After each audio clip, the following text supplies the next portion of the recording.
12:58er. I'm just gonna do some champion grind, and sitting outside. So if you hear some wind or you hear some dogs barking, that's just because I'm trying to enjoy some sunshine. So this is the champion deck. We're gonna make it to champ. I promise that. And we're halfway through Diamond 1. Yesterday, in 30 minutes, we're gonna have access to the next quest. So we'll see how these battles go. This might be a dry run. Maybe if this isn't kind of a very productive video, we don't see some good examples of play that maybe we can talk about, then maybe we'll come back in half an hour and see how it goes.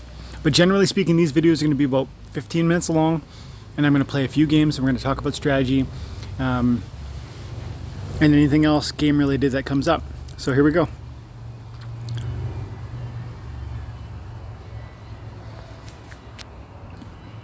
While we're loading an enemy, today I was having a conversation with my wife about progress with this game and the appreciation on cards, the rental system. It's so crazy. It's like life-changing. It's like time to start talking about, what do we do if things go even crazier? So this guy's magic, like hard magic. And he can pick blue, so I have to be cognizant that everything I've seen here is eligible. He's got the legendary summoner, level 4. He has the huge hit point sink. He has all the best cards, it looks like. And he does have 7 million power. 7 million power is like 6 times my power. So this guy's got a much better deck than me. Doesn't mean he's gonna win, but it doesn't hurt. The poison can be very detrimental to some of those cards he was showing. They only have 5 hit points. So let's try something where we're gonna play death.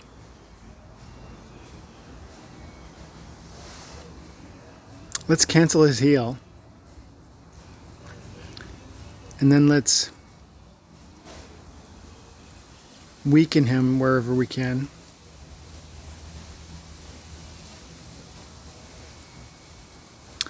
I might regret picking that summoner I just picked, so I might do a quick switcheroo. But I only have 40 seconds, so we gotta be quick.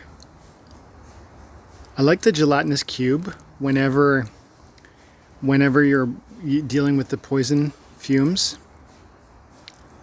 You know what? We're going to quickly cancel. We're going to go dragon, black, and then we're going to go... This is going to be an unorthodox build, but I'm going to create a meat shield for my gelatinous cube. Okay.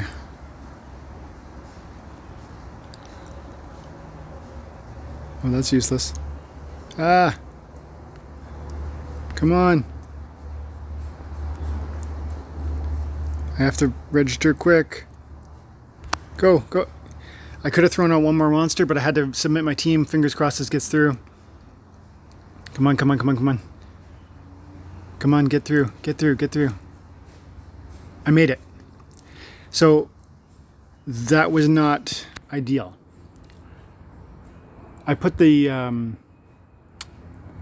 animated corpse in the front because he has that void, which is going to help me with the magic that I'm going to be facing. I don't expect my team to hurt him. I expect my team to out-survive him because of the double heals. My summoner is the kitty. This kitty will provide a secondary heal to my gelatinous cube, which means I believe I'm going to win. Just without even, like, this healer is going to die because of poison. This healer is going to die because of poison. Die because of poison. Die because of poison. Probably keep himself alive because of his triage. But watch, this is going to work. And so I think this is going to be proof of the point that the best cards in the game don't always buy you victory. Because this guy's got 6 times the power I have, which means he has 6 times the burn value in his deck. That's a lot of money. My deck is worth 50 grand. His deck's probably worth you know, 300 or 250 to 300 grand.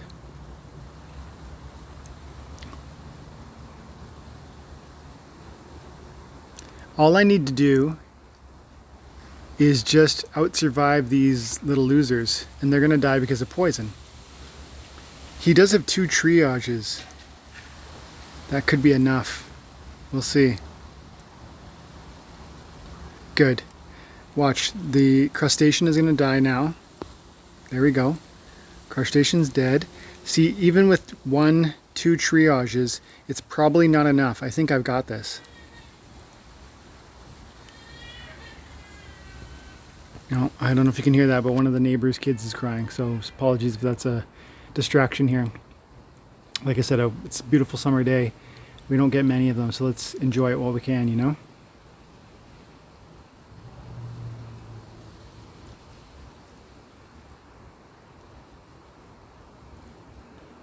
Ah. Okay, good. Yeah, we're gonna win because now we have the double heals, and the poison is gonna work its magic on these guys. This guy can only heal 1 of him, so there you go. There's the melee. Now this guy's gonna be able to sustain himself until we get late game, like 20 rounds. At round 20, they'll start being there'll be more than just this poison damage. Watch, we'll slow it down. When we get to level 20, we'll see. We're going to have this poison damage for 2. Then we're going to have like I don't know, additional damage that affects everybody and it increases every round until somebody wins. So watch. Try and slow it down right at 20 there. So let's watch this. Now we're going to get the poison damage. And we're also going to get fatigue damage. It's only 1 in the first round. Next round is going to be 2. And then I think 4. And I've got the double heals and he doesn't. So I'm going to win this. The Byzantine Kitty is amazing for this exact play. And it happens a lot. And this is what I was talking about in some of my previous videos, where it's like, if you're attentive and you know, you've got a good a sharp mind, you can look at the strategy of a game like this and you can think of strategies like this that your opponent won't. He could have done the same thing. He needed a Byzantine Kitty, or frankly, what's the other summoner? The llama. The llama gives your gelatinous cube. When the gelatinous cube is last, the llama on the green team makes your hit points like double. And so that's an interesting possibility too. See, look at that. Now that we're up around 31, the fatigue is significant enough that we're going to win this just because of the double heal. There you go. 12 damage for fatigue, and we won. So that's a good one to hold in your back pocket. Use the gelatinous cube, which at one point in the not so distant past was like an off meta card. Like I remember when no one was playing it, they were selling it for a penny BCX. Now it's like over $1 per BCX, and you need 500 copies to make a maxed out version. So it takes people like you to come in and innovate with the cards that exist and that you have. And you see, I didn't even try and fight him. I just put enemies, I put my monsters in front of my gelatinous cube in order to give the gelatinous cube time to just out survive the poison, because the poison alone was my weapon. Okay, let's just do 2 more.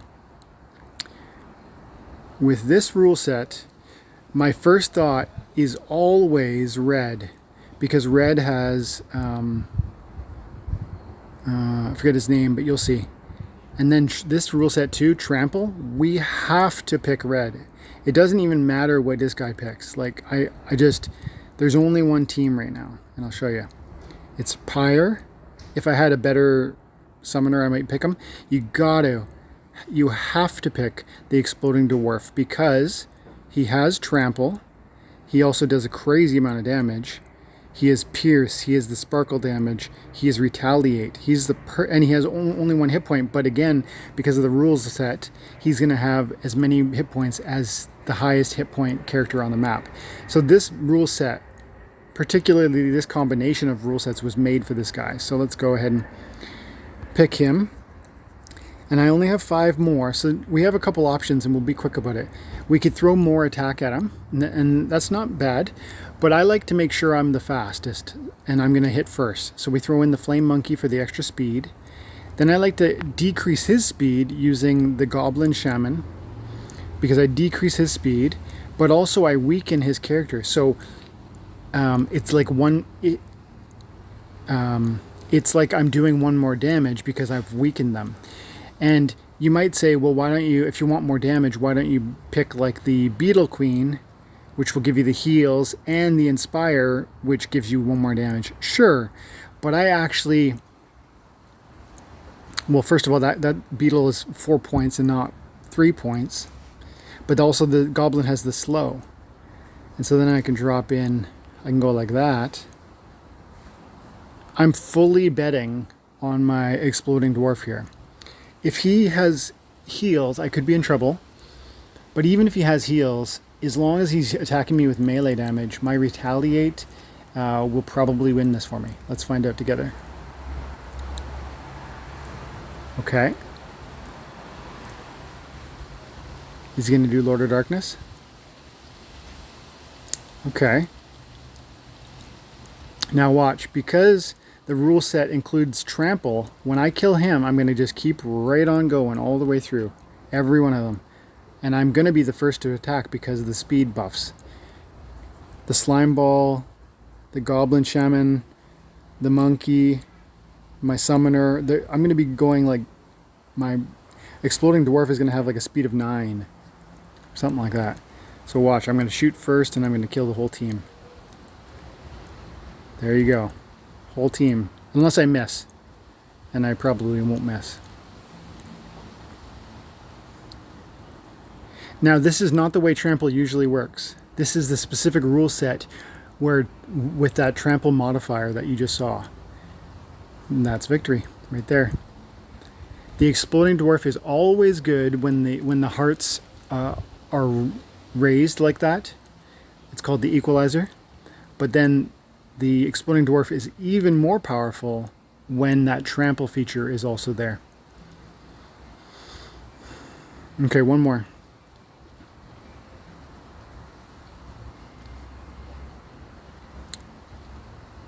Sometimes that Exploding Dwarf is a great card even when,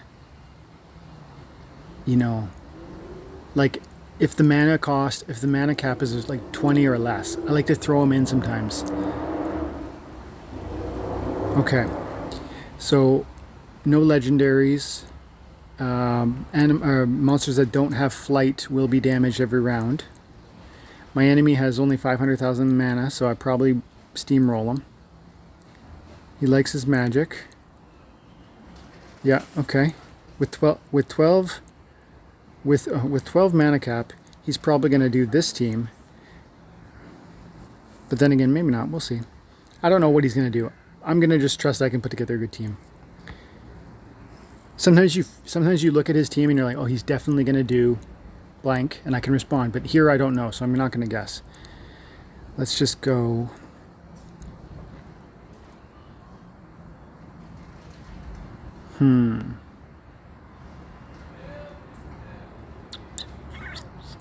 See, it might even be worth it to throw that Exploding Dwarf back at him right now. This would be an entirely different moment where that could work.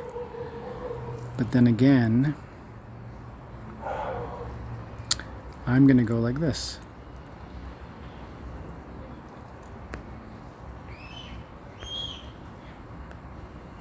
Where is he?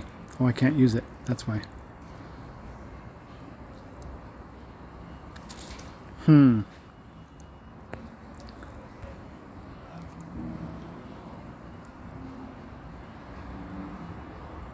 I don't know. I'm running out of time. Let's go. Let's do it. Let's give it a shot. Exploding dwarf. And then... No.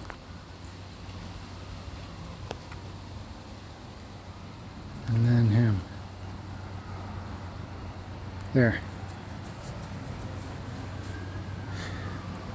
This is kind of like a little bit of a Hail Mary situation. You throw at that exploding dwarf, it can just be spike damage right off the bat, right? We'll see. Nope. Okay, he's gonna... The slime ball is gonna slow me down 1, but my summoner is gonna speed me up 1, which means I'm gonna stay at 6 and he's gonna stay at 5, so I'm gonna be able to hit once with my main dude, and then it's gonna be Cerebus versus the world. I don't know that I'm gonna win this, because this guy has the stun, and that stun could easily kill my Cerebus.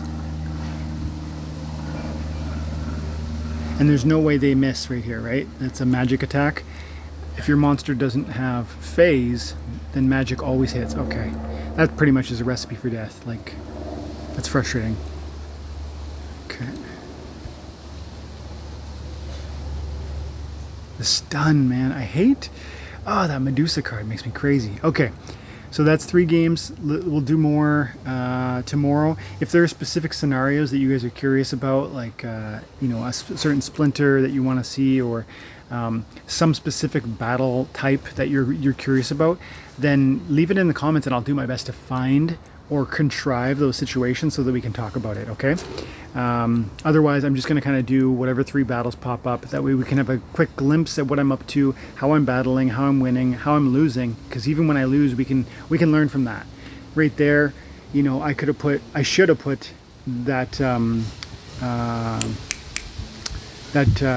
Furious Chicken in front of my Cerebus, and that would have been a meat shield that would have prevented that stun. Live and learn. Thanks, guys, for your time and attention. I hope you're having an amazing day. Thanks for all your support. 500 subscriptions is crazy. I love this game, and it's so cool to see you guys loving it too and appreciating the content. Take care. Bye for now.